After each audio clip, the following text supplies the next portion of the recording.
Good morning. I'm David Breeden. I'm the senior minister at First Unitarian Society of Minneapolis, which is a historically humanist congregation. And this is Coffee and Wisdom, in which we talk about some of the history of both humanism and just a kind of a popular American UK mixture of religious streams that come into contemporary thought, as a way of kind of clarifying where these things came from and where they may be going, and also considering where humanism is going in the future. This week I want to think a little bit more about some of the people who formed these ideas, and I'm going to call this Some Have Thoughts, Some Have Oughts, which is the kind of driving force behind a lot of the late 19th and early 20th century ideas about mysticism. And one of the central characters in that is Edward Carpenter. He was a Brit, 1844 to 1929. This is a painting here on the side, Roger Fry, who you may know if you're an art aficionado, one of the Bloomsbury group, and yes, a group that we also need to talk about eventually, about their ideas coming in again into contemporary thought. Mr. Carpenter is not much known nowadays, but he was very important as a transitional figure in this movement of mysticism. He was a poet, a social critic, a socialist, a mystic, a freethinker, a gay rights activist, animal rights activist, and a vegetarian. And you can see, again, the pattern, if you've been watching for a while, that we have these freethinkers who are at least a generation or two ahead of their time in terms of what they're thinking about. He traveled to India and Ceylon in 1890. And again, we can see this idea with Thoreau and Emerson run into Hinduism. And then later people actually begin to go to British occupied India. And in 1890, he goes to visit and he becomes convinced that Hinduism holds deep ancient wisdom, and also that kind of wisdom then can lead to art and socialism helping to build and transform society. And he's absolutely obsessed with the idea that all people can get to some kind of an artistic understanding of the world if only they have the time to do so. He created the term cosmic consciousness when he got back from India. Again, I'm sure you've heard this. A little bit before this time, Madame Blavatsky had come up with Christ consciousness, the same kind of idea of this extra consciousness that's out there. And it becomes a formative idea in the 20th century and even today about, what is this higher level of mystical being? Here he is with his partner, George Merrill, longtime partner. And yes, he lived completely openly as a gay man in a partner relationship in the late 19th and early 20th centuries. Probably his fame kept him from being arrested, although, as we know, Oscar Wilde, who was alive at the same time period, was arrested and given hard labor in prison for being gay. So, but he is an early gay rights activist and was completely out there, published books on the subject. He was not shy about being gay, very famously so. And he begins, really, the gay rights movement in the UK, which had not formed yet in the United States, although, of course, his hero, Walt Whitman, had been kind of, suspiciously gay. A lot of people knew he was. Many people didn't know. And we'll talk about that another time. One of the books that he publishes is Chants of Labor. He was absolutely obsessed, as I say, with the idea that if labor could be paid fairly, suddenly we would have this outpouring of art and religion and big ideas that would come into society and make everybody better and transform society. That was the idea. You can read about him and some of his compatriots in a book called The Last Utopians by Michael Robertson. It's a fun book about four different utopians of the late 19th century, their visions and their legacies.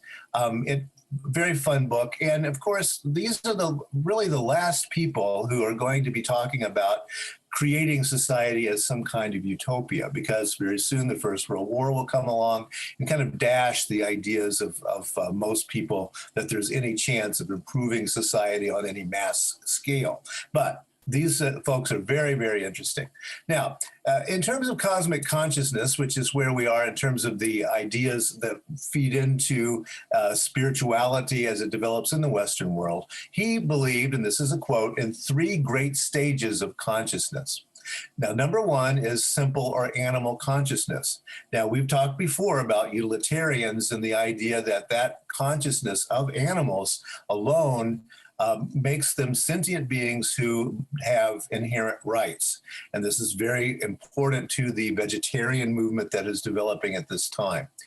The second level of consciousness is self-consciousness. And he thinks that this is where most people are and most people don't get past. And this becomes very important to this whole strain as we go through mystics and cranks, etc., who are looking at these things, the fake gurus and the real thinkers that are involved in all of this, that there are these stages, and there is above the normal stage something else, and he calls that the 3rd stage of consciousness, cosmic consciousness, which has not as yet been effectively named, but whose indications and precursive signs we are here and there perceive in the rites and prophecies and mysteries of early religions. And again, he thinks Hinduism is very old, and indeed it is, and in the poetry and art and literature generally of later civilizations. So the way he's thinking about this is that the human mind has developed over time. In ancient days, they were coming up with brilliant ideas in terms of religion, religious thinking. And then as we go forward, it becomes literature and music and art, but that it's really the same kind of thinking. This becomes very important in the next generation, as also I will discuss this week. He has this to say about that.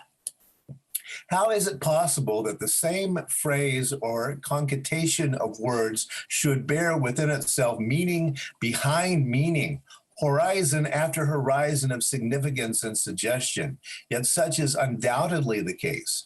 Portions of the poetic and religious literature of most countries, and large portions of books like Leaves of Grass, ding, ding, that's Walt Whitman, right? The Bhagavad Gita, Plato's Banquet, Dante's Divina Commedia have this inexhaustible germinative quality.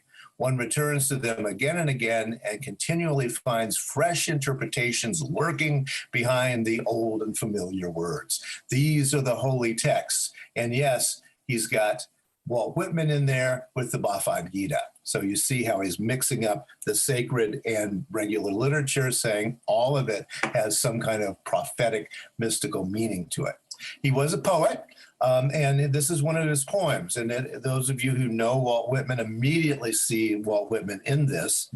So thin a veil divides us from such joy, past words, walking in daily life, the business of the hour, each detail seen to, yet carried, wrapped away on what sweet floods of other being, capital B being, swift streams of music flowing, light far back through all creation shining, loved faces looking, from the true, the mortal self, so thin a veil divides.